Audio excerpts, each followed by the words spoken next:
السلام علیکم ورحمۃ اللہ وبرکاتہ۔ خواتین و حضرات، قرآن کریم کی منتخب آیات کی تفسیر کے ساتھ خلیق الرحمن آپ کی خدمت میں حاضر۔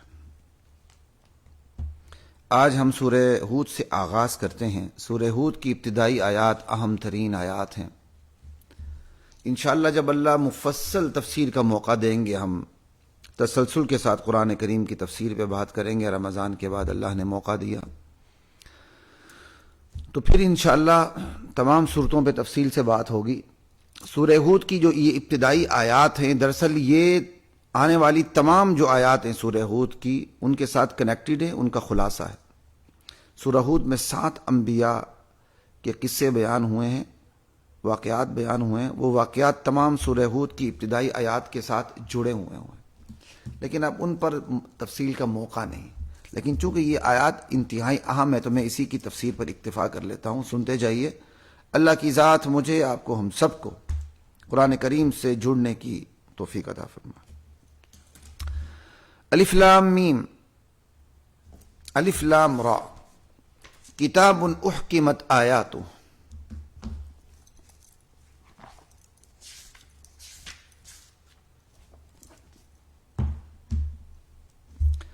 یہ ایسی عظیم ترین کتاب ہے جس کی آیات کو محکم بنا دیا گیا ہے۔ ثم فصلت، پھر اس کی تفصیل بھی کر دی گئی ہے۔ کس ذات کی طرف سے؟ من لدن حکیم خبیر، اس ذات کی طرف سے جو حکیم ہے، دانا اور بینا ہے، اس ذات کی طرف سے جو خبیر ہے، ہر چیز سے باخبر ہے۔ احکمہا حکیم وفصلہا خبیر، ان آیات کو محکم بنانے والی ذات حکیم ہے، ان آیات کی تفصیل بیان کرنے والی ذات خبیر ہے۔ حکیم کا تعلق احکمت سے ہے، خبیر کا تعلق فصلت سے۔ ان آیات کو محکم بنایا گیا، پختہ بنایا گیا۔ کس حوالے سے؟ کہ ان آیات میں کوئی باہم تصادم نہیں، تناقض نہیں، آیات کا مضمون آپس میں ٹکراتا نہیں، فصاحت اور بلاغت کے انتہائی معیار کے اوپر ہیں۔ یہ ہر لحاظ سے یہ پختہ ہیں، اپنے زور بیان میں، اپنے حقائق بیان کرنے میں اور باہمی ٹکراؤ سے بچنے میں، ہر لحاظ سے یہ آیات محکم ہے۔ احکمت آیات، ثم فصلت، پھر ان آیات کی تفصیل بھی کی گئی ہے۔ پہلے ان آیات میں اجمال ہے، پھر ان آیات میں تفصیل ہے۔ پھر محکم بنانے والی ذات حکیم ہے، تو محکم کے اندر حکمت کا معنی خود بخود آ گیا کہ یہ صرف محکم نہیں ہے، اس کی تمام باتیں حکیمانہ بھی ہیں، کیونکہ محکم بنانے والی ذات حکیم ہے۔ ثم فصلت، پھر ان آیات کی تفصیل بیان کر دی گئی ہے۔ تفصیل بیان کرنے والی ذات بھی خبیر ہے، تفصیل میں کسی قسم کی لغزش کا کوئی بھی امکان نہیں۔ یہ تو ہو گئی تفسیر احکمت آیات ثم فصلت کی ایک۔ اب ایک اور تفسیر بھی ہے، اس حوالے سے میں 2-3 باتیں آپ کے سامنے گوشے گزار کرنا چاہتا ہوں۔ احکمت، یہ احکام سے ہے۔ احکام جو ہے محکم، اس احکام کے اندر اجمال کا مطلب بھی ہے۔ اجمال فصیلت سے بھی پتہ چل جاتا ہے، لیکن خود احکام کے اندر بھی اجمال ہے۔ کپڑے کو خوب ٹھوک کر کیا کہتے ہیں بنا جائے، اس کو گف بنا دیا جائے، تو اس کے لیے بھی احکام کا لفظ استعمال ہوتا ہے۔ تو کیا مطلب؟ یہ ایسی عظیم ترین کتاب ہے جس کی بنیادی تعلیمات انتہائی مختصر جملوں میں، مختصر صورتوں میں بیان کر دی گئی ہیں۔ سب سے پہلے احکمت آیات، آپ دیکھ لیں، مکی صورتیں مختصر ہیں، جامعیت اور اعجاز کا نمونہ ہے۔ قل یا ایھا الکافرون کو دیکھ لیں، قل ھو اللہ احد اللہ الصمد کو دیکھ لیں۔ اللہ تعالیٰ نے قرآن کریم کی سب سے پہلے وہ آیات اتاری ہیں جو انتہائی مختصر ہیں، لیکن تمام عقائد اسلام کو کی جامعیت رکھتی ہیں اپنے اندر۔ یہ تھی لوگوں کے لیے سہولت، یہ مجھے آپ کی آواز آ رہی، میں ڈسٹرب ہو رہا ہوں، اسے میں ڈسٹرب ہو رہا ہوں، آواز کم کریں۔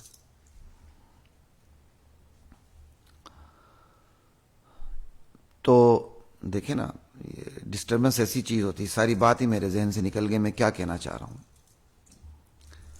تو ان آیات کے اندر جو مکی آیات ہیں ان کے اندر اجمال ہے، انتہائی جامع ترین جملے استعمال کر کے قرآن کے بنیادی عقائد کو ان مختصر ترین جملوں میں سمو دیا گیا ہے، اور یہی طریقہ ہے تعلیم کا کہ بنیادی چیزیں اے بی سی کی طرف واضح کر دی جائیں۔ یہ طریقہ اللہ نے اختیار کیا، لیکن اللہ کے اس طریقے کو نبی نے اختیار کیا، صحابہ نے اختیار کیا، اور صحابہ کی جو ایک کیا کہتے ہیں روایت ملتی اثر، اس کا مطلب بھی یہی ہے، تعلمنا الایمان ثم تعلمنا القرآن، ہم نے ایمان پہلے سیکھا، قرآن بعد میں سیکھا۔ کیا مطلب؟ قرآن میں سے ایمان کے پورشن کو پہلے سیکھا، باقی قرآن کو بعد میں سیکھا۔ یعنی ایمان کے پورشن کو اللہ تعالیٰ نے سب سے پہلے مختصر ترین جامع ترین جملوں کے اندر سمو دیا اور بیان کر دیا۔ بالکل اسی طرح جس طرح الف با تا سا نورانی قاعدہ آپ کسی بچے کو پڑھاتے ہیں تو ان 29-30 حروف تہجی کے اندر پوری زبان سمو دی گئی ہے۔ اب حروف تہجی جو پڑھنے کے بعد آگے جو کچھ پڑھے گا، دراصل وہ حروف تہجی کی ہی تو تفصیل ہے، اور کیا ہے؟ سب کچھ حروف تہجی پر مبنی ہے۔ بالکل اسی طرح اسلامی عقائد کی مثال یہی ہے کہ عقائد کو اس طرح بیان کر دیا گیا ہے جس طرح بچے کو 29-30 حروف تہجی سکھا دیے جاتے ہیں۔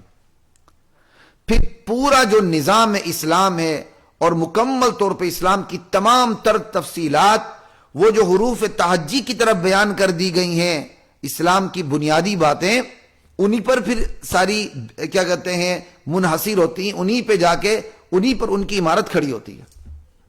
شاید میں آپ کو اپنی بات سمجھا سکا ہوں کہ یا نہیں، تو پھر میں آپ کو بتا دیتا ہوں۔ احکمت کے اندر مختصر ترین جملوں کے ذریعے احکمت سے یہ بتایا گیا ہے قرآن کریم کے بنیادی عقائد کو، اسلام کے بنیادی نظریات کو مختصر ترین جملوں کے اندر سب سے پہلے سمجھا دیا گیا۔ جب یہ بات اچھی طرح عقیدہ بیٹھ گیا، توحید، رسالت، آخرت، اس کے بعد انہی مختصر ترین جملوں کی گریجولی آہستہ آہستہ رفتہ رفتہ تفصیل کرنی شروع کر دی، اور یہاں تک کہ اسلام جو ہے پورے ایک نظام زندگی، دستور حیات کی شکل میں سامنے آ گیا۔ یہ ہے اصل میں شکل، اس کو قرآن بیان کر رہا ہے، احکمت آیات ثم فصلت، اور یہی طریقہ اللہ کے نبی نے اختیار کیا، اللہ کے اختیار کرنے کی وجہ سے یہی صحابہ نے اختیار کیا۔ بعد والوں کو بھی جو جن کو اسلام کی دعوت دی جاتی تھی، سب سے پہلے ان کو ایمان مختصر جملوں میں سمجھا دیا جاتا تھا، ایمان کیا ہے، بالکل ایسے ہی جیسے اے بی سی الف با تا تھا۔ لیکن افسوس بعد کے ادوار میں یہ طریقہ نہیں رہا، فلسفیانہ پیچیدگیاں، موشگافیاں، پتہ نہیں کیا کچھ آ گیا۔ بلکہ آج بھی معذرت کے ساتھ کہہ رہا ہوں، علماء کی بہت بڑی تعداد عقائد کو بیان ہی نہیں کرتی، ڈرتی ہے، یا خود اس کو عقائد کا پتہ ہی نہیں ہوتا۔ سیدھی بات ہے، میں لگی لپٹی رکھے بغیر کہہ رہا ہوں، علماء کی ایک بہت بڑی تعداد کو عقائد کا پتہ بھی نہیں کہ سمجھانا کیسے، سمجھنا کیسے، اور جن کو عقائد کا پتہ ہے ان کو سمجھانا نہیں آتا کہ سمجھانا کیسے ہے۔ ان کے 1 گھنٹے کی پوری تقریر کا آپ جائزہ لے کے دیکھیں تو کام کی باتیں 2 منٹ کی نکلتی ہیں۔ کیا یہ ظلم نہیں ہے کہ ایک مقرر کھڑے ہو کے تقریر کرتا ہے، ایک خطیب کھڑے ہو کے خطاب کرتا ہے، اس کے 1 گھنٹے کی اگر پوری تقریر کا خلاصہ نکالا جائے، اس کے لطیفوں کو، اس کے شگوفوں کو، اس کی کہانیوں اور واقعات کو، اس کے اٹھک بیٹھک کو، آگے پیچھے ہونے کو، دائیں بائیں مڑنے کو، ساری چیزیں آپ نکالنے کے بعد اگر آپ کو خلاصہ نکالیں گے تو 2 منٹ کی بات نکلے گی۔ یہ ظلم نہیں ہے؟ خصوصاً اس دور میں، جس دور میں ہم جی رہے ہیں، لوگوں کے پاس وقت ہی نہیں ہے، لوگ دین کو وقت دینے کے لیے تیار بھی نہیں ہیں، ہم کہانیوں میں لگ جاتے ہیں، ہم ایسی تفصیلات میں لگ جاتے ہیں کہ 1 گھنٹے میں ہم پورے قرآن کے عقائد اس کو سکھا سکتے ہیں، لیکن ہم 1 گھنٹے میں ایک عقیدے کی تشریح کرتے ہوئے جاتے ہیں، بڑے فخر سے کہتے ہیں جی دیکھو جی فلاں عالم ہے، اس نے ایک لفظ کی تشریح پر 4 گھنٹے لگا دیے۔ انا للہ و انا الیہ راجعون۔ وہ 4 گھنٹے میں کیا کچھ نہیں بیان ہو سکتا تھا۔ علمیت جھاڑنا یا ایک لفظ پر پورے قرآن کو لے کر آنا، یہ کوئی کمال کی باتیں نہیں ہیں، یہ ایسی باتیں ہیں۔ کمال یہ ہے کہ مختصر ترین وقت میں آپ جامع ترین بات کر جائیں. خیر الکلام ما قل و دل، بہترین کلام وہ ہے جو الفاظ میں قلیل ہوتا ہے اور دلالت کے اعتبار سے انتہائی کثیر ہوتا ہے.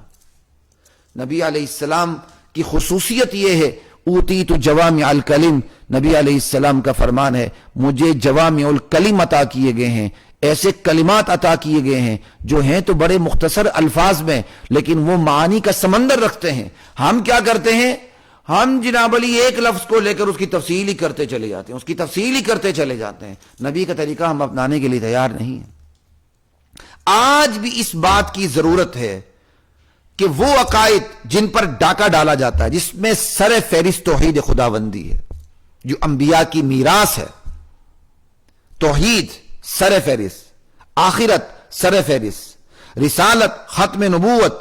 پھر ختم نبوت کا معنی اچھی طرح بیان کرنا کہ ختم نبوت کا معنی کیا ہے. ختم نبوت کا معنی صرف یہ نہیں اللہ کے نبی آخری، اس کے بعد نبی نہیں آئے گا. یہ تو بڑی مبہم سی بات ہے. بالکل ٹھیک ہے لیکن بڑی مبہم ہے. ختم نبوت کہ حضور پر وحی کا سلسلہ رک گیا، اب آگے وحی نہیں ہے. لا الہ الا اللہ. تو قرآن کے جو بنیادی عقائد ہیں آج بھی ضرورت اس بات کی ہے ان بنیادی عقائد کو انہی مختصر ترین صورتوں کی روشنی میں سمجھایا جائے جو سب سے پہلے اتری تھی. ٹھیک. اب چونکہ لوگوں کو پتہ نہیں ہوتا عربیت کا، تو اس کا بہترین طریقہ یہ ہے کہ اردو دان، اسی طرح کوئی بھی زبان ہے، کسی بھی زبان میں آپ سمجھانا چاہتے ہیں تو قرآن کریم کے موٹے موٹے عقائد کو جن پر کفر و اسلام کا دار و مدار ہے، چن کر سوچ سمجھ کر جامع معنی فصیح تحریر بنائے اور 2-3 صفوں کے اندر، 1-2 صفوں کے اندر اسلام کے عقائد کو سمو دیں اور انہیں ایسے یاد کرائیں جیسے کسی بچے کو الف با تا ثا ABC یاد کروائی جاتی ہے. بطور اس کو متن کا درجہ دے دیں، ٹیکسٹ کا درجہ دے دیں، اس طرح یاد کروائیں. یہ ہے طریقہ، یہ نبوی طریقہ ہے، یہ قرآنی طریقہ ہے، یہ اللہ نے طریقہ اختیار کیا ہے. جب وہ عقائد اچھی طرح دل میں بیٹھ جائیں، حافظے میں مضبوط ہو جائیں، تو وہ عقائد جو آپ نے اسے 2 صفوں میں سمجھا دی ہیں، اب آپ ان کو 200 صفحات تک بھی لے جائیں، 2000 صفحات تک بھی لے جائیں، بلکہ 2 لاکھ صفحات تک بھی لے جائیں، کم ہے. اب کرتے جائیں. آپ عقیدہ طحاویہ نہیں دیکھتے کتنی مختصر ہے، لیکن آپ اس کی عربی شروحات کو اٹھا کے دیکھ لیں. میں اردو شروحات کی بات نہیں کر رہا، عربی شروحات کو اٹھا کے دیکھ لیں. لا الہ الا اللہ. تو حضرات محترم، میں نے ساری دیر اس پر اس لیے لگائی کہ آج ہمارے علماء کو یہ طریقہ اختیار کرنے کی ضرورت ہے اپنے دروس کے اندر کہ وہ سب سے پہلے عقیدے کو، اور وہ عقیدے کو بالکل چند جملوں میں سمو کر بیان کریں. جب رچ بس جائے پھر آگے چلیں. یہ کام انفرادی بھی ہوگا، یہ کام اجتماعی بھی ہوگا، یہ کام خلوت میں بھی ہوگا، یہ کام جلوت میں بھی ہوگا. نوح علیہ السلام کی تبلیغ کے طریقہ کار کو دیکھ لیں. سورہ نوح میں انشاءاللہ ہم وہاں پہنچیں گے تو اللہ تعالیٰ نے چاہا تو ہم اس پر بھی بات کریں گے. یہ قرآن کا طریقہ ہے. احکمت، پہلے اجمال، ثم فصلت، پھر اسی اجمال کی تفسیر. ایک تو یہ بات ہو گئی. دوسری بات اس سے کیا سمجھ آئی کہ اسلامی نظام کے اندر کس چیز کو کیا اہمیت حاصل ہے، اس کی درجہ بندی بھی سمجھ میں آ گئی. اسلامی نظام کے اندر دیکھیں عقائد بھی ہیں، اعمال، اخلاق، معاملات بھی ہیں، اور اسلامی نظام کے اندر حکومت کا نظام بھی ہے. تو سب سے پہلے آپ کیا کریں گے؟ سب سے پہلے آپ فضائل سکھائیں گے، امانت، صداقت سکھائیں گے. لوگوں کو کہیں گے جھوٹ نہ بولو، سچ بولو، شراب نہ پیو، سود نہ کھاؤ، یہ کہیں گے؟ نہیں. سب سے پہلے آپ لوگوں کو شرک سے روکیں گے، توحید کے کانسیپٹ کو کلیئر کریں گے، کیونکہ یہ نبوی طریقہ ہے. قولوا لا الہ الا اللہ تفلحوا. سب سے پہلے آپ کو عقیدہ سمجھانا ہوگا. تو عقیدہ سمجھاتے ہی آپ اقامت دین کے لیے کھڑے ہو کے تلوار اٹھا کے فوراً نظام زندگی میں اسلام نافذ کریں گے؟ نہیں. عقیدہ سمجھا کے اخلاق، اعمال، معاملات یہ کرتے چلے جائیں گے، عبادات. ٹھیک ہے. پھر اس کا یہ ساری چیزیں نتیجہ خیز ہوتی ہیں اسلام کے پورے نظام زندگی اور اسلام کے نظام حکومت پہ جا کے. ترتیب یہ ہے. اور آج بدقسمتی سے جتنی بھی بڑی بڑی دینی تحریکیں ہیں، انہوں نے اپنے مزاج کے مطابق دین کے مختلف پورشن کو اچک لیا ہے، لے لیا ہے، اور پھر اس دین کے شعبے کو ہی حرف آخر قرار دے کے ترتیب کو مسخ کر کے دین کی خدمت کر رہے ہیں. یہی وجہ کہ نتیجہ سامنے نہیں آ رہا. آپ ہماری ان دینی سیاسی جماعتوں کو دیکھیں جو اقامت دین کا نعرہ بلند کرتی ہیں. اللہ توفیق عطا فرمائے. اللہ ہمیں بھی کام کرنے کی توفیق دے. اللہ ان کے ساتھ ان کے ہاتھ بٹانے کی ہمیں بھی توفیق دے. ہمیں بھی اللہ کام کرنے کی توفیق دے. لیکن آپ دیکھیں کہ میں نام نہیں لیتا بعض مشہور جماعتوں کا, مجھے بڑا افسوس ہوتا ہے. اقامت دین کے لیے اٹھی ہوئی ہیں اور لوگوں کو اٹھا بھی رہی ہیں, لیکن وہ بدعقیدہ لوگوں کو بھی اپنے ساتھ جمع کرتے ہیں. وہ ایسی جماعتیں کرتی ہیں, ضرور کریں, لیکن بدعقیدہ لوگوں کو پہلے عقیدہ ٹھیک کریں. نہیں کرتی. وہ اسلام کا سیاسی نظام میں زندگی سمجھانے میں ان کا سارا وقت لگ جاتا ہے. وہی بندہ جس نے ایک 30 سال 20 سال 10 سال 5 سال اس جماعت کے طلبہ ونگ میں گزارا ہوتا ہے, لیکن چونکہ وہ اپنے پس منظر میں بدعقیدہ ہوتا ہے, اس کے عقائد میں بدعات ہوتے ہیں, خرافات ہوتی ہیں, ان کو مٹانے کی محنت نہیں کی ہوتی ہے. وہ اس جماعت میں شامل ہوتے ہوئے بھی بدعتی ہوتا ہے. وہ اس جماعت میں شامل ہوتے ہوئے بھی شرک کا ارتکاب کر رہا ہوتا ہے, اور اس جماعت سے استعفا دیتا بھی ہے تو پھر بھی وہ بدعات کا ارتکاب کرتا ہے. اس کا مجھے اس لیے خیال آیا, کل پرسوں ایک چینل کے اندر ایک وزیر بے ضمیر تو خیر نہیں کہوں گا, نعوذ باللہ, ایک وزیر باضمیر کہہ دیں یا جو بھی کہہ دیں, بیٹھ کے وہ نعت پڑھ رہے تھے. نعت سے پہلے انہوں نے جس انداز کا کلام پڑھا, اور پھر مجھے ان کا پرانی جماعت یہی ہے, وہ کون سی اسلامی جماعت کے اندر وہ تھے, ان کی اتنی بھی محنت نہیں ہوئی کہ وہ نعت بھی درست طریقے سے پڑھ سکے, بدعات سے پاک کرتے ہوئے نعت کو پڑھ سکے. یہ بہت بڑی کمزوری ہے, بہت بڑی کمزوری ہے. جنہوں نے اقامت دین کو ہدف بنایا کہ اسلام کا نظام حکومت کو قائم کرے, وہ نظام حکومت کو انہوں نے ایسا فوکس کیا ہوا ہے کہ جو عقیدہ اس نظام حکومت سے بھی اعلیٰ افضل اور برتر ہے, اس کو وہ نظر انداز کر کے بیٹھے ہوئے. آپ دیکھیں نا, ہم نے کل ہی پڑھا, موسیٰ علیہ السلام نے اپنی قوم کو آخری 2 نکاتی حل کیا پیش کیا تھا. فرعون کے مظالم سے تنگ آ کے اللہ کے حکم سے کیا پیش کیا تھا؟ خفیہ طور پر اپنے گھروں کو عبادت گاہ بنا لو, توکل کرو, بس. اب نظام حکومت میں تو موسیٰ علیہ السلام تبدیلی نہیں لا سکے تھے اس وقت تک, بلکہ فرعون کے ہاں تو تبدیلی آئی نہیں سکی تھی. فرعون کو تو پھر اللہ نے غرق کیا, ٹھیک ہے نا. تو موسیٰ علیہ السلام نے انہیں کہا گھروں میں بیٹھ کر خفیہ طور پر عبادت کرو, تو کیا وہ پکے مسلمان نہیں تھے؟ تو موسیٰ علیہ السلام تو اس وقت تک تو نظام حکومت دے ہی نہیں سکے تھے, تو کیا وہ لوگ جو موسیٰ علیہ السلام پر ایمان لائے تھے مسلمان نہیں تھے؟ لیکن وہ تو نظام حکومت قائم ہی نہیں کر سکے تھے. نظام حکومت قائم نہ ہو, بندہ پھر بھی مسلمان رہتا ہے. اخلاق ٹھیک نہ ہو پھر بھی مسلمان رہتا ہے. کردار ٹھیک نہ ہو پھر بھی مسلمان رہتا ہے. معاملات ٹھیک نہ ہو پھر بھی مسلمان رہتا ہے.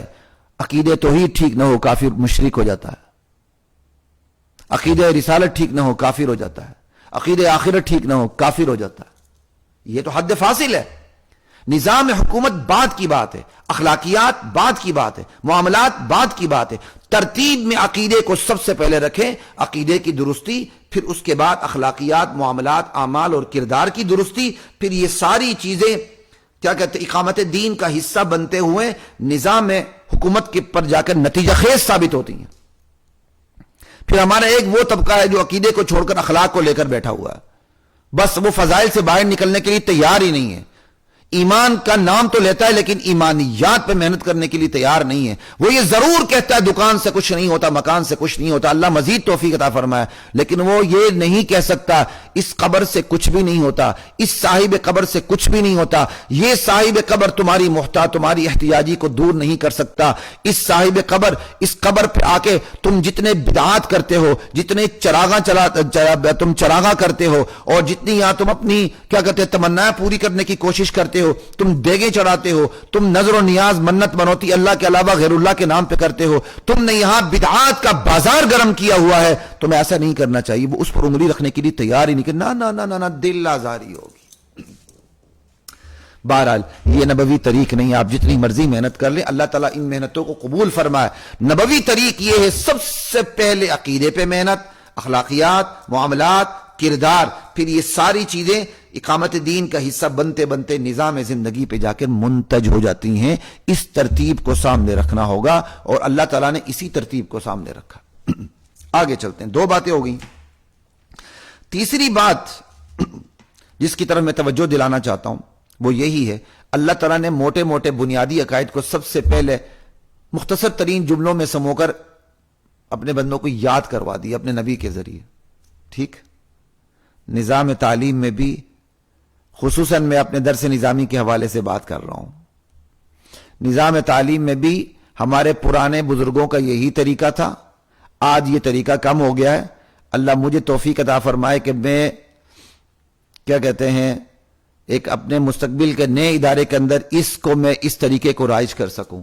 یہ کہ ہر علم کے متن کو پہلے حفظ کروا دیا جائے, ازبر کروا دیا جائے.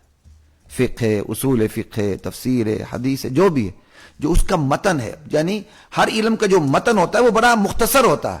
اس کی جو اساسیات ہوتی ہیں, منطق ہو گئی, اس کی جو اساسیات ہیں اس کو قابل فہم متن, یہ سلم العلوم کا متن نہیں جو دماغ کو خراب کر کے رکھ دے اور کاغذ پہ سارا رحم ہوتا ہے. میں سلم کے متن کی بات نہیں کر رہا, وہ متن کو میں متن ہی نہیں سمجھتا. سمجھ آئی؟ وہ متن جو سمجھ آیا. آپ دیکھیں نا بدایت المجتہد نہایت المقتصد, اس کے متن کو پڑھیں کتنا مزہ آتا ہے. متقدمین کی تحریر ہے. وہ متن یعنی اساسی جو علوم ہیں ان تمام علوم کے متون بنائے جائیں. پہلے متون حفظ کروایا جائے, اس کے بعد پھر اس علم کی تفصیلات میں بچے کو لے کر جایا جائے. پھر دیکھیں کہ کتنے راسخ العلم علماء سامنے آتے ہیں. اللہ توفیق عطا فرمائے. اس آیت پر اتنی بات کافی ہے. میں تو آج بہت زیادہ بات کرنا چاہ رہا تھا تو شاید میں انہی آیتوں کے اوپر رہوں. اب میں آگے چلتا ہوں کہ کتاب احکمت, یہ عظیم ترین کتاب ہے جس کی آیات کو محکم بنا دیا گیا, جس کے دین کے اساسیات کو مجمل جملوں کی صورت میں سمو دیا گیا. پھر گریجولی درجہ بدرجہ اس کی تفصیل بیان کر دی گئی. کس ذات کی طرف سے؟ اس ذات کی طرف سے جو حکیم ہے, اس ذات کی طرف سے جو خبیر ہے. اب سوال یہ پیدا ہوتا ہے کہ جن آیات کو محکم بنایا گیا اور جن آیات کی تفصیل کی گئی, جن آیات کے اندر پہلے اجمالی صورت میں عقائد کو سمو دیا گیا, بعد میں تفسیر کر دی گئی, آخر یہ سب کچھ کس چیز کے لیے کیا گیا؟ تفصیل کس چیز کی گئی؟ اجمال کس چیز کا کیا گیا؟ وہ کون سی چیز ہے جس کا اجمال پہلے ہوا؟ وہ کون سی چیز ہے اسی اجمال کی پھر اس کی تفسیر ہوئی؟ جواب یہ, اللہ تعبدوا الا اللہ, لا الہ الا اللہ. یہ بات تصویری ہے, سمجھائی؟ یعنی بِأَلَّا تَعْبُدُوا إِلَّا اللَّهِ احکمت آیات ثم فصلت بِأَلَّا تَعْبُدُوا إِلَّا اللَّهِ. محکم آیات کا اجمال, پھر اس کی تفسیر. کس چیز کا اجمال اور کس چیز کی تفسیر؟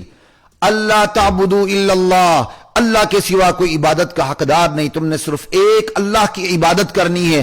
پہلے اس کا اجمال بیان ہوا, اللہ کی عبادت, اللہ کے علاوہ تم نے کسی کی عبادت نہیں کرنی. پھر اسی اجمال کی تفصیل من جانب اللہ بیان کر دی گئی. آپ پورے قرآن کو دیکھ لیں, اسی سورہ ہود کو دیکھ لیں, اللہ تعبدوا الا اللہ کی تفصیل پوری سورہ ہود آپ دیکھ لیں.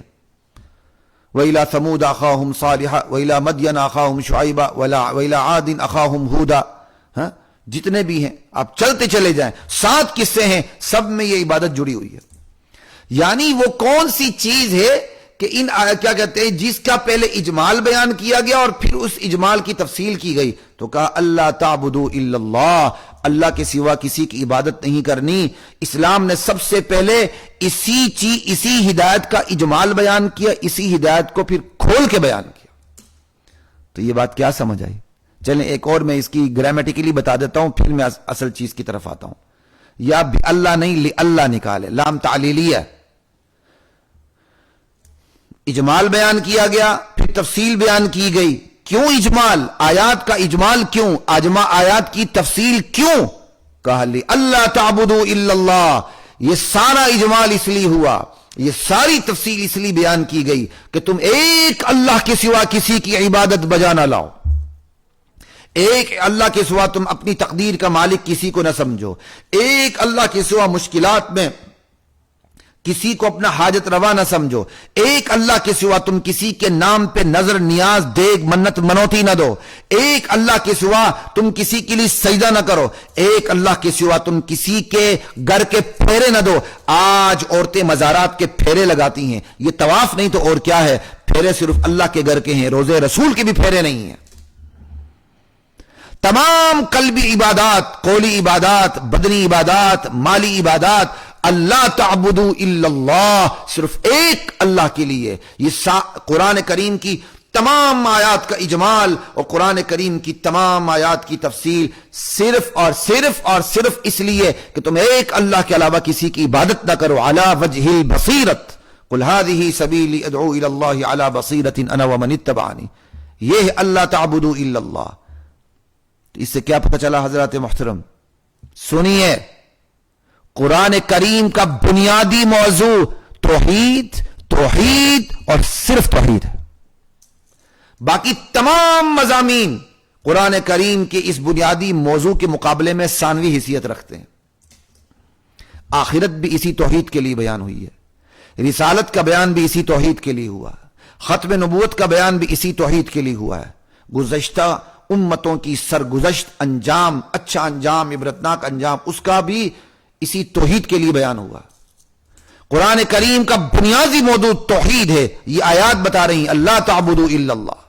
اللہ کہتے ہیں میں نے اس قرآن کو پہلے مجمل بیان کیا، پھر اسی قرآن کو میں نے مفصل بیان کیا، صرف اس لیے کہ تم میری عبادت کرو، کسی اور کی نہ کرو. یہ قرآن کریم کا بنیادی موضوع ہے. افسوس صد افسوس، ہزار ہاں ماتم کہ آج قرآن کے اس بنیادی موضوع کو عوام تو عوام، علماء عجم نظر انداز کر چکے ہیں. میں علماء عرب کی بات نہیں کرتا ہوں، وہ ہم سے بہت بلند ہے. ان کی عوام بھی ہمارے بڑے بڑے علماء سے بہت بلند عقیدے کے اعتبار سے، وہ بڑے راسخ العقیدہ لوگ ہوتے ہیں. میں ہر عالم کی بات نہیں کر رہا، یہاں علماء کی بہت بڑی تعداد سے عرب کے عام عوام بھی بہت مضبوط ترین راسخ العقیدہ ہے، راسخ الایمان ہے. لا الہ الا اللہ. آج یہاں کے علماء بھی توحید کو نظر انداز کر کے بیٹھے ہیں، اور جو علماء توحید بیان کرتے ہیں اور عوام الناس ان کا توحیدی بیان سنتے ہیں اور جا کے پھر اپنی مسجد میں جا کے کرتے ہیں، حضرت ہم نے تو فلاں عالم کا بیان سنا ہے، وہ اللہ کی توحید پر بہت اچھا بولتے ہیں، اللہ کی توحید پر بہت اچھا بولتے ہیں. حضرت آگے سے حضرت کو فکر پڑ جاتی ہے. فکر کرنے کے بعد کہتے ہیں کہیں وہ فلاں گروپ سے تعلق تو نہیں رکھتا. اب میں کیا بتاؤں، یہ سوشل میڈیا میں سے زیادہ بات نہیں کر سکتا، آپ تو سمجھ گئے ہوں گے. آپ کی کتنی بدقسمتی ہے کہ آپ نے توحید کو بیان نہ کرنا اپنی علامت بنا لی ہے، اور جن کے بارے میں آپ کہتے ہیں وہ توحید بیان کرتے ہیں، ان کی کتنی خوش قسمتی ہے کہ آپ ان سے حسد رکھتے ہیں اور آپ نے ان کی علامت یہ بیان کر دی ہے کہ وہ توحید بیان کرتے ہیں. توحید توحید توحید توحید ہی کرتے رہتے ہیں. آپ کو جو ناگواری ہو رہی ہے، یہ ناگواری مشرکین مکہ کو ہوا کرتی تھی مولانا صاحب، یہ ناگواری مشرکین مکہ کو ہوا کرتی تھی. وَإِذَا ذُكِرَ اللَّهُ وَحْدَهُ اشْمَأَزَّتْ قُلُوبُ الَّذِينَ لَا يُؤْمِنُونَ بِالْآخِرَةِ. جب ایک اللہ کا ذکر کیا جاتا تھا ان لوگوں کو ناگوار گزرتا تھا. وَإِذَا ذُكِرَ الَّذِينَ مِن دُونِهِ إِذَا هُمْ يَسْتَبْشِرُونَ.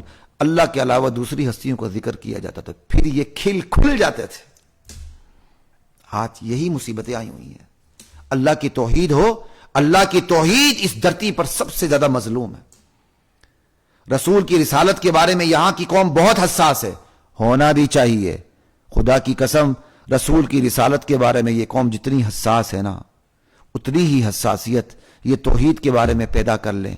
میں ضمانت دیتا ہوں عرب و عجم میں اس جیسی قوم نہیں ملے گی آپ کو، یہ سب سے آگے نکلے گی. لیکن اس کی سب سے بڑی کمزوری یہ ہے، یہ رسالت میں جتنی حساس ہے اور ہونا چاہیے، توحید بھی اتنی ہی بے حس نہیں ہونا چاہیے. چلیں آگے چلتے ہیں. اللہ تعبدوا الا اللہ. تو میں نے آپ کو بتا دیا، سورہ ہود نے یہ بات کرسٹل کلیئر کر دی کہ قرآن کریم کا بنیادی موضوع توحید باری تعالی ہے. اب اللہ تعالیٰ کہتے ہیں اننی لکم منہ نذیر و بشیر. لوگو میں تمہارے لیے نذیر و بشیر بنا کے بھیجا گیا ہوں کہ میں تمہیں بیدار کروں، چکنا کروں، اللہ کے عذاب سے ڈراؤں، نافرمانی کے انجام سے ڈراؤں، تمہیں اللہ کی رضا کی خوشخبری دوں، جنت کی خوشخبری دوں. وَأَنِ اسْتَغْفِرُوا رَبَّكُمْ. اس کا عطف اللہ تعبدو پر ہے. یہ اس کتاب کی اجمال، اس میں بھی دراصل اللہ تعبدو الا اللہ ہی کی تاکید آ رہی ہے. اللہ کو اپنی عبادت کتنی پیاری ہے، اللہ کو اپنی توحید کتنی پیاری لگتی ہے. وَأَنِ اسْتَغْفِرُوا رَبَّكُمْ ثُمَّ تُوبُوا میں بھی دراصل اللہ تعبدوا الا اللہ کی تاکید ہے.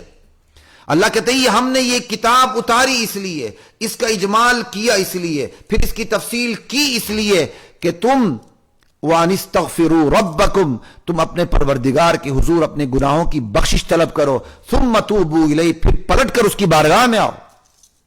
کیا مطلب؟ ہم نے یہ کتاب اتاری اس لیے، یعنی ان استغفروا کا عطف اللہ تعبدو پر ہے نا، یعنی یہ جملے دونوں آپس میں کنیکٹڈ ہے، جن کو عطف کا پتہ نہ چلے میں ان کی بات کر رہا ہوں۔ تو مطلب کیا ہوا؟ ہم نے یہ کتاب اتاری اس لیے، اس کا اجمال اس لیے ہوا، اس کی تفصیل اس لیے ہوئی، تم اللہ کے سوا کسی کی عبادت نہ کرو، اور اس عبادت میں کمی کوتاہی ہو جائے استغفار کرنے لگ جاؤ، ان استغفروا ربکم۔ اور اگر تم بدعت کے ادھر ادھر چلے جاؤ، کسی آستانے پہ اگر تم جا کے جھک گئے ہو، کسی در پہ جا کے تم جھک گئے ہو، وہ در در نہیں جس پہ سر نہ جھکے، وہ سر سر نہیں جو ہر در پہ جھکے۔ پھر سنیے مزے لے کر، وہ در در نہیں جس پہ سر نہ جھکے، وہ سر سر نہیں جو ہر در پہ جھکے۔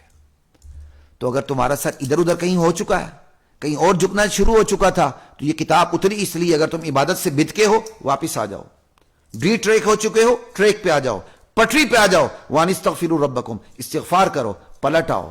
تو اس میں بھی اللہ تعبدوا الا اللہ کی تاکید آ گئی کہ لوگوں ہم نے تو اس قرآن کا اتارا اس لیے، ہم نے یہ قرآن اتارا اس لیے، اس کو سب سے پہلے مجمل بیان کیا اس لیے، پھر اس اجمال کی تفصیل ہم نے کی اس لیے، اللہ کی عبادت کرو اور پھر اللہ ہی کی عبادت کرو۔ اگر پلٹ کے ادھر ادھر چلے جاؤ پھر واپس اللہ ہی کی عبادت پہ آ جاؤ، تمہیں کوئی اور پناہ میں تمہیں کہیں بھی نہیں ملے گی۔ ثم توبوا الیہ، اور اس میں فائدہ تمہارا میرا کوئی بھی نہیں۔ اللہ کہتے ہیں یمتعکم متاعا حسنا،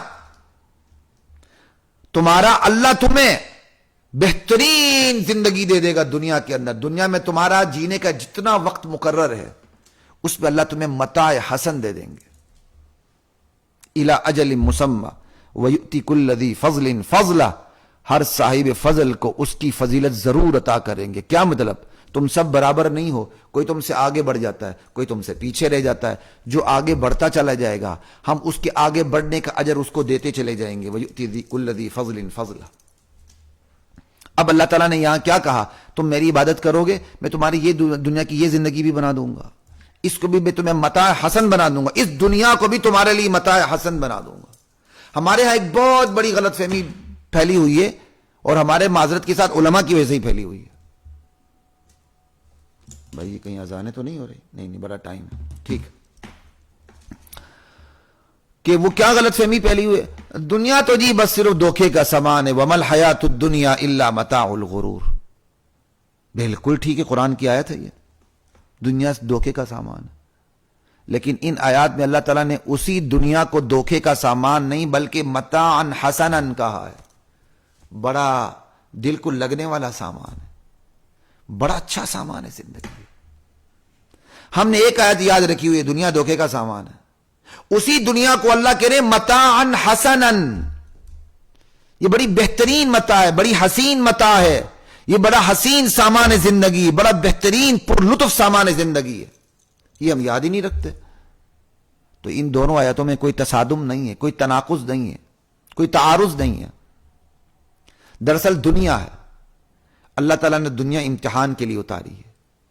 اب اس دنیا کو جو دین کی روشنی میں اس دنیا کو کمائے گا اور اس دنیا کی کمائی کو اللہ کے راستے پر خرچ کرے گا، تو یہ پھر پوری دنیا اس کی سہولیات، اس کی آرائش، اس کی ضروریات، اس کی بیسک نیڈ سے لے کر اس کی سہولتوں تک اس کی ساری زندگی اس کے لیے متاع حسن بن جائے گی، اچھی متاع۔ چاہے اس کی 10 کنال کی کوٹھی ہے، چاہے اس کا 5 کنال کا بنگلہ ہے، چاہے اس کا بہت بڑا ایک محل ہے، محل بنانا بھی منع نہیں ہے، سمجھ آئی؟ ہاں اسراف کرنا غلط ہے، نہیں کرنا چاہیے، لیکن بہرحال بڑی کوٹھیاں بڑے گھر آپ بنا سکتے ہیں، ٹھیک ہے، پسندیدہ عمل نہیں، لیکن کوئی بڑی کوٹھی بنا کے رہنا چاہے تو رہ سکتا ہے، جائز ہے، ٹھیک ہے۔ تو ایک بندہ حلال کماتا ہے اور حلال کمائی کو اللہ پر لٹاتا ہے، اور لٹاتے ہوئے خود بہترین گھر کے اندر رہتا ہے، بڑی سے بڑی مہنگی گاڑی رکھتا ہے، اپنی استطاعت کے مطابق، یعنی اپنی چادر کے مطابق سارا کچھ کام کرتا ہے، تو قرآن کہتا ہے بڑا اچھا کرتا ہے، متاعا حسنا، یہ متاعا حسنا۔ اور وہی ایک بندہ جو دنیا ہے حرام طریقے سے کماتا ہے، حرام طریقے سے لٹاتا ہے، یا حلال طریقے سے کماتا ہے، حرام طریقے سے لٹاتا ہے یا حرام طریقے سے کماتا ہے، حلال طریقے سے لٹانے کی کوشش کرتا ہے، یہ متاع الغرور ہے، دھوکے کا سامان ہے کہ وہ حرام آپ چیز حلال پہ خرچ نہیں کر سکتے. وہ فقہی تفصیلات الگ ہے، میں اس پہ نہیں پڑھنا چاہتا. بغیر ثواب کے آپ کب دیں گے کب نہیں دیں گے وہ علماء سے پوچھتے رہیے گا آپ لوگ. یعنی دین دنیا کو جب بھی دین کے اصولوں کے خلاف استعمال کر کے اس سے فائدہ حاصل کرے گا تو یہ ہے متاع الغرور، دھوکے کا سامان. وگرنہ دنیا کو دین کی روشنی میں فائدہ لے گا دنیا سے، وہ دھوکے کا سامان نہیں ہے، وہ دنیا اسے جنت پہنچا کے رہتی ہے، وہ متاعن حسنن ہے. یہ بات یاد رکھیے گا. اسی طرح دنیا کی محبت، نیری دنیا کی محبت ممنوع نہیں ہے. نہیں جی نہیں، دنیا بھائی دنیا ایسی ہے تو اتنا اچھا موبائل آپ کے ہاتھ میں کیوں ہے، آپ کے ہاتھ میں گھڑی کیوں ہے، آپ اتنے اچھے کپڑے کیوں نہیں پہنتے، 2 درجن پیون لگائے نا. دنیا کی محبت طبیعی ہے، نیچرل ہے، اللہ منع نہیں کرتے. اللہ صرف اس دنیا کی اس محبت سے روکتے ہیں جو آپ کے اور میرے دین میں خلل ڈالتی ہے، رکاوٹ ڈالتی ہے. ورنہ کہ دنیا کی محبت تو فطرت ہے بھائی، سمجھ آئی. اور اپنی حد میں رہے تو بڑی اچھی بات ہے، بندے سارے کام کر جاتا. چلیں آگے چلتے ہیں. اچھا جی، اللہ تعالیٰ کہتے ہیں کہ اگر تم میری عبادت کرو گے تو پھر استغفار کرو گے، پلٹ کے آؤ گے، میں تمہاری دنیا کی زندگی بھی بنا دوں گا. یمتعکم متاعا حسنا، ٹھیک ہے. اور ویؤتی کل ذی فضل فضلہ، اور جو جتنا آگے بڑھے گا میں اتنا ہی اس کو دیتا چلا جاؤں گا. وَإِن تَوَلَّوْا، اور اگر تم نے میری عبادت سے منہ موڑ لیا، میری توحید سے منہ موڑ لیا، میرے دین سے تم نے اعراض کر لیا. وَإِن تَوَلَّوْا، سمجھیں اصل میں تھا تَتَوَلَّوْا، تا ایک محذوف ہے. وَإِن تَوَلَّوْا فَإِنِّي أَخَافُ عَلَيْكُمْ عَذَابَ يَوْمٍ كَبِيرٍ، تو میرے امتیوں مجھے دھڑکا لگا ہوا ہے کہ تم ایک بہت بڑے دن قیامت کے عذاب کا شکار ہو جاؤ گے. فَإِنِّي أَخَافُ عَلَيْكُمْ عَذَابَ يَوْمٍ كَبِيرٍ، تم بہت بڑے عذاب کا شکار، بہت بڑے دن کے عذاب کا شکار ہو جاؤ گے. مجھے اس عذاب کا تمہارے بارے میں اندیشہ لگا ہوا اگر تم راہ راست پہ نہیں آئے. تو بھائی سوال پیدا ہوتا ہے، اتنی بڑی مخلوق کو حاضر کون کرے؟ اتنی بڑی مخلوق پہ قدرت کون رکھے؟ اتنی بڑی مخلوق کے بارے میں تمام کی تمام تر معلومات کیسے حاصل ہوں؟ تو یہ ہے آیات کا کنیکشن جو نیچے آ رہا ہے. اب مجرم کو سزا دینی ہے تو مجرم کو حاضر کرنا ضروری ہے، تو ساتھ ہی اللہ تعالیٰ نے کہہ دیا اِلَى اللَّهِ مَرْجِعُكُمْ، تم سب نے اللہ کے پاس جانا ہے. کوئی آیات کا کنیکشن پتا چلا؟ مزہ آیا آپ کو؟ یہ ہے قرآن. اِلَى اللَّهِ مَرْجِعُكُمْ، تم سب نے پلٹ کے اللہ کے پاس جانا ہے. اللہ کی عدالت میں حاضری دینی ہوگی، بچ کے کہاں جاؤ گے؟ تو بھائی اللہ کی عدالت میں چلے جائیں گے تو سزا تو تب ہوگی جب گرفت ہوگی، قدرت ہوگی. کہ وَهُوَ عَلَى كُلِّ شَيْءٍ قَدِيرٌ، وہ ہر چیز پہ قادر ہے. وہ تمام مجرمین کو بیک وقت گردن دبوچ کے چوں نہ کرنے دے. وَهُوَ عَلَى كُلِّ شَيْءٍ قَدِيرٌ. بھائی سزا تو تب ملے کہ اتنی مخلوق کے بارے میں زیر زبر شد مد پیش سب پتا ہو، ایک ایک حرکت کا پتا ہو، ایک ایک چیز کا پتا ہو، یاد بھی ہو، سب کچھ ہو. کہا کچھ نہیں، اللہ کا علم ہی ایسا ہے. اللہ نے اپنے اس علم میں لامحدود پہ 2 بڑی مثالیں پیش کی ہیں. سنیے مزے لے کر. الا انہم یثنون صدورہم لیستخفوا من، میرے نبی آپ کے چند صحابہ، ان پر حیا کا اس قدر غلبہ ہے کہ بشری ضروریات پوری کرتے وقت، اپنی بیوی کے پاس جاتے وقت یا استنجا کرتے وقت، جب بھی بدن کو کھولنا ضروری ہو تو وہ اتنے شرما جاتے ہیں اللہ سے کہ وہ اپنے سینوں کو دوہرا کرنے لگتے ہیں. یسنون صدورہم لیستخفوا من، اللہ کو کتنا پیار آ رہا ہے ان پہ کہ سینے کو دوہرا کر کے اللہ سے اپنے آپ کو چھپانا چاہتے ہیں. اللہ اکبر، کیا صحابہ تھے. اللہ تعالیٰ نے اپنے علم لامحدود پہ مثال بھی کیا پیش کی ہے؟ صحابہ کو سامنے رکھ کے پیش کی ہے. الا حین یستغشون ثیابہم، میرے نبی بتا دیں ان کو، کیا یہ جب یہ کپڑے پہنے ہوئے ہوتے ہیں تو کیا اللہ ان کو دیکھ نہیں رہا ہوتا؟ یعلم ما یسرون وما یعلنون، جب یہ کپڑے پہنے ہوئے ہوتے ہیں تو اس وقت بھی اللہ کے لیے برابر ہے. اللہ یہ جو ظاہر کرتے ہیں اس کو بھی جانتا ہے، اللہ جو چھپاتے ہیں اس کو بھی جانتا ہے. اس لیے بشری ضروریات پوری کرتے وقت، ٹھیک ہے، اور بیویوں کے پاس جاتے وقت، استنجا کرتے وقت، جب بھی بدن کو کھولنے کی ضرورت ہو اللہ سے نہ شرمائیں، طریقے کے ساتھ اپنی بشری ضرورت پوری کر لیں، اللہ سے شرمانے کی ضرورت نہیں ہے۔ کپڑے پہنے ہوئے میں بھی تم اللہ کے سامنے، تمہارا کپڑے پہنا ہونا نہ ہونا اللہ کے لیے برابر ہے۔ یا اللہ تعالیٰ نے صحابہ کو سامنے رکھ کر اپنے لامحدود علم کی مثال پیش کی، انہ علیم بذات الصدور، وہ تو دلوں کے بیت سے باخبر ہے۔ اندازہ کر لیں، یعنی مجرم کو پکڑنے کے لیے حاضری ضروری، اللہ تعالیٰ نے کہا پلٹ کے تم آؤ گے۔ قدرت ضروری، اللہ تعالیٰ نے کہا وَهُوَ عَلَى كُلِّ شَيْءٍ قدیر۔ اب علم ضروری، تو علم کے لیے اللہ کہہ سکتے تھے میں علم غیب جانتا ہوں، اللہ نے یہ نہیں کہا۔ اللہ نے دو مثالیں دی، ایک صحابہ کی دے دی کہ میرے نبی آپ کے بعد صحابہ پر حیا کا اس قدر غلبہ ہو چکا ہے، اپنی بشری ضروریات پوری کرتے ہوئے مجھ سے شرمانے لگتے ہیں، ان کو کہہ دو مجھ سے نہ شرمائے کرو، میرے لیے تمہارے کپڑے پہننا اور تمہارے کپڑے نہ پہنے ہوئے ہونا برابر ہیں۔ اللہ اکبر، کیا صحابہ کی شان ہے، اور ایسی شان والے صحابہ پر بھونکنے والے کس قدر منافق، کافر، زندیق اور مرتد ہیں۔ اللہ کو اپنے صحابہ پر کتنی غیرت آ رہی ہے، اور صحابہ پر بھونکنے والے کتنے بے غیرت ہیں۔ اللہ کو اپنے صحابہ کا حیا، اللہ صحابہ کی حیا کو مثال بنا کے پیش کر رہے ہیں، لیکن کہہ رہے ہیں یار اس قدر غلبہ نہ ہو۔ تو جو صحابہ پر بھونکتے ہیں وہ کس قدر بے حیا ہوں گے، آپ اندازہ کر لیں۔ ان کا تو شجرہ نسب مٹا ہوا ہے کہ نکاح کے علاوہ بھی ان کے اندر بہت سی چیزیں ہیں جن کے ساتھ ان کے ہاں اولاد پیدا ہو سکتی ہے۔ انا للہ و انا الیہ راجعون۔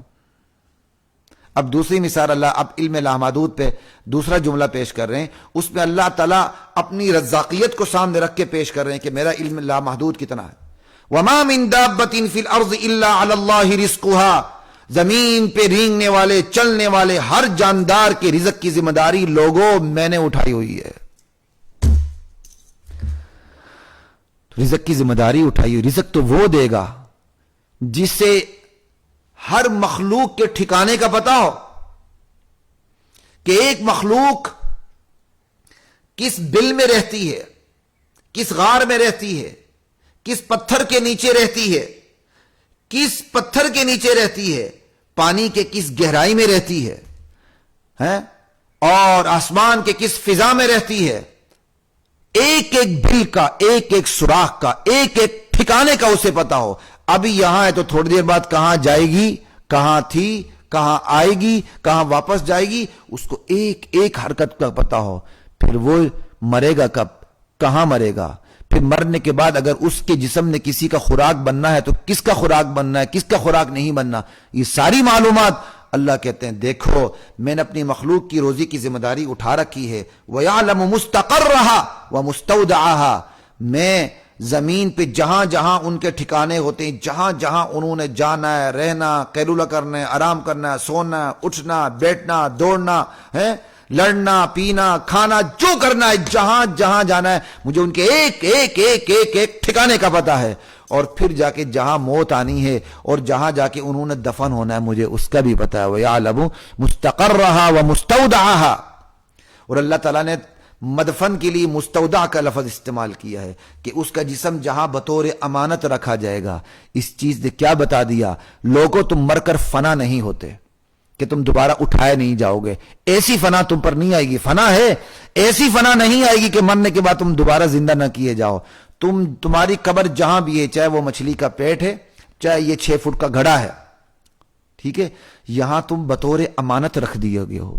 قیامت کا دن ہوگا، ہماری زمین، ہمارا وہ ٹھکانہ جہاں ہم نے تمہیں امانت رکھا تھا، وہ ٹھکانہ تمہیں ہمیں واپس کر دے گا، وہ زمین تمہیں ہمیں واپس کر دے گی، ہماری امانت ہمیں واپس لٹا دے گی۔ اذا زلزلت الارض زلزالها واخرجت الارض اثقالها وقال الانسان ما لها يومئذ تحدث اخبارها بان ربك اوحى لها، زمین سب کچھ باہر نکالے گی، ساری خبریں دے گی۔